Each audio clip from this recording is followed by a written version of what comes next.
Hey, my name is Mario. Nice to meet you, Mario. I'm Craig. And you are one of the author for the Wild West Exodus comic book. I am the lead writer for the comic book and the lead writer for the game.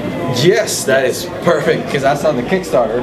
One of us, his name is Jay, is actually just kickstart the living crap out of it. Awesome, we like that. Any support is good. He bought every single model, I think, and then I asked him if I could get some of the Warrior Nation ones. Yep. I'm a painter, so the eagle. Oh yeah. Sky Spirit. He's awesome. Is awesome. So, what can you tell us more about the game?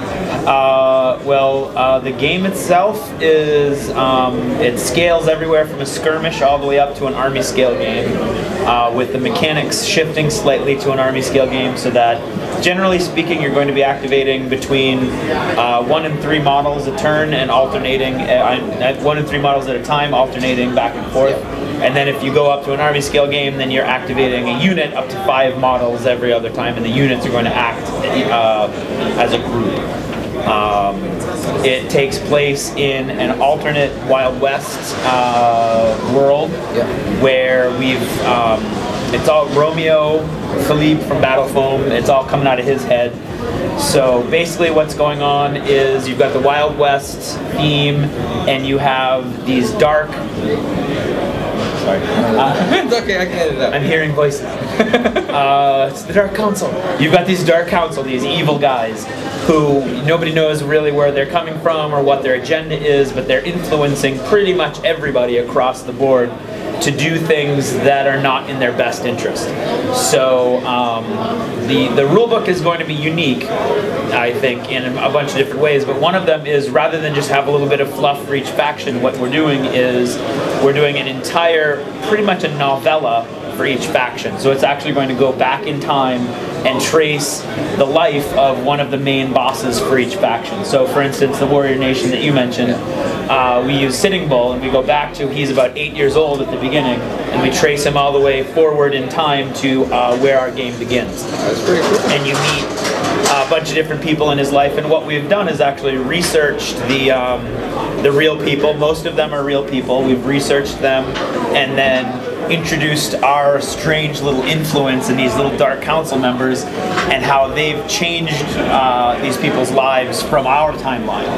And everybody's pretty much, all the main bosses are real people from history. Yeah, because I recognize the names. Yeah, exactly. Except for Carpathian, who is the main guy of the Enlightened, and the Enlightened are the scientists. And the Enlightened are basically the guys who are creating all of this technology, which they've been provided these plans by the Dark Council, and that's how we get all of these laser rifles. Basically, we've got jet bikes, we've got robots, and we've got all this. Models, So it's a sci-fi Wild West mishmash, and it's because these Dark Council guys are providing the greatest scientific minds of the late 1800s with these plans and the know-how and the way to manipulate everything, so that they've got all this technology. So you've got 4 basic factions to start. Well, technically 5 after the Kickstarter. You have the Enlightened, and they're the guys that have all the science. They have robots, but rather than build the robots from scratch, they build armatures, and they clamp the armatures around dead bodies, and then they put the power source into the brain, and it basically gives you a programmable robot that looks like a zombie to us, but it's mainly really a robot. It doesn't have any personality. And then we've got the Warrior Nation, which are the Native Americans, and we think we've been very respectful in our dealing with them. And what happens in our world is they're the only ones who know what the Dark Council is. So they're actually reacting to the Dark Council, whereas everyone else is just being influenced without knowing about it. So the Warrior Nation, knowing that you've got, as historically happened, the Europeans, the Americans encroaching on their tribal lands, making all these deals and not really keeping up with the deals. Now you have the Warrior Nation knows that these people are being, influenced by this evil organization. And so what they do is they've decided that there's no way they can, each individual tribe can survive on its own. So what they've done is they have gotten rid of all of their tribal, and it's hard and they're fighting still, but they've gotten rid of all of the divisions of their tribal alliances, and they put it together as one nation, the warrior nation. And they're being led by the Great Spirit. Now, is the Great Spirit really what they think it is? Who knows? That's another element to the game. But they're now in this huge mass migration where they're all going from the Great Plains down into the southwest, and they're on their way to look for something, and nobody knows what they're looking for. So that's the warrior nation. Then you've got the Union, which is the Civil War ended in a slightly different way in our world because General Grant, who's the main boss for the Union, has been under heavy influence by the Dark Council, to the point where they've done some really horrific things to him and his family to kind of spur him into just a psychotic killing machine, basically. And so where in real history he was very strategic, and they sat down and they besieged Petersburg for 9 months. In ours, he just threw men at Petersburg until like half of the Union army was dead, but the entire rebel army was destroyed, and then he went and he crushed the Confederacy. And so he's just like totally just a bloodthirsty killer at this point, and they use Carpathian against him, so he thinks Carpathian is his main enemy, so he's chasing after Carpathian. So there's all kinds of interspersed problems, and everybody's hating each other. And then you have the outlaws who were getting crushed with all the new technology, so what they did was they staged a huge train heist, which was actually featured on the Kickstarter as a little bit of teaser fluff.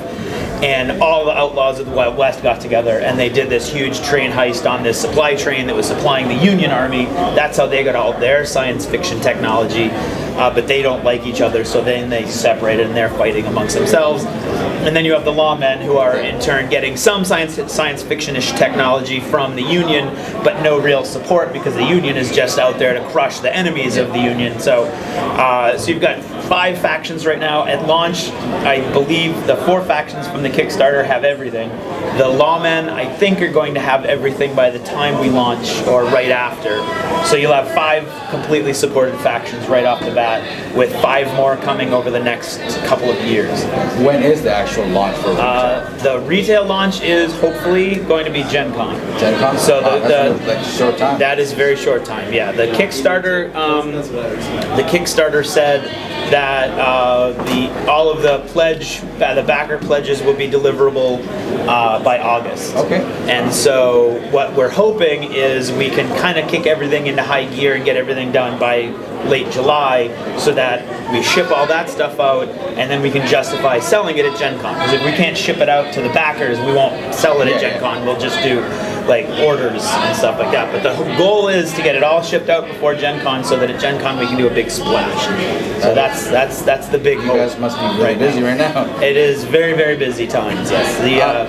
Yes. What I noticed, I got a demo actually. Our whole crew got a demo. We sat down. I think his name was Chad. Chad. Yep. Chad's the creative director. And then what's interesting to me that he mentioned that the actual development of the story, the fluff, is going to be like through the comic book. Yes. And then all the updates, erratas, are also going to be done right through the comic book. Yeah. The comic book is a genius marketing tool and a way to interact with the fans. And what happens is, in the first year, it's every other month, because we're kind of trying to gear up, and the artist is doing all the rule book, well, not all of it, but a large chunk of the rule book art as well. So he's really super busy, and I'm doing all the writing for the rule book and the comic book. So I'm kind of super busy, and the goal is ultimately to have every month have a new comic book. And the comic book is going to be slowly, but moving the entire storyline of the game forward. So it's not like a situation where the fluff is stagnant and it's every year it's the same thing and we're just going to rehash it.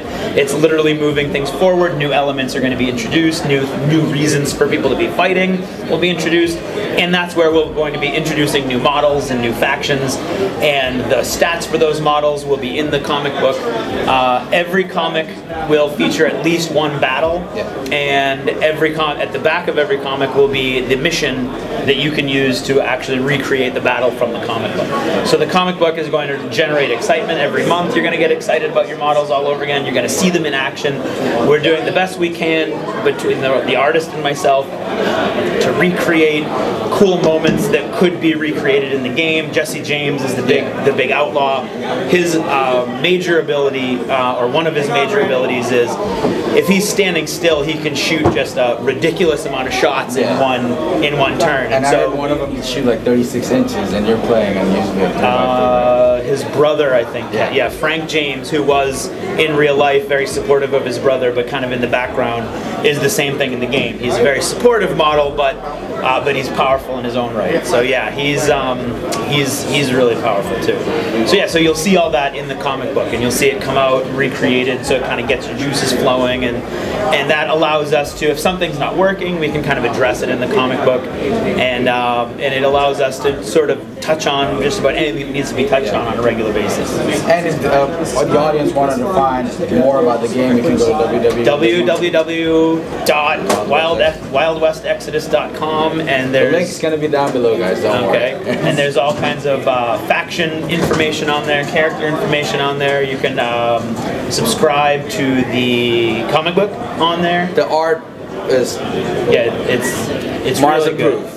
Done. There you go. Yeah, Michael Nigro is the artist. He's awesome. It's a really, really good looking comic. Well, thank you for thank you very much. Interview, Craig. No problem. And I'm looking forward to actually paying this. Awesome. Thanks, and we're looking forward to seeing all of you there. Thank you again. Thank you.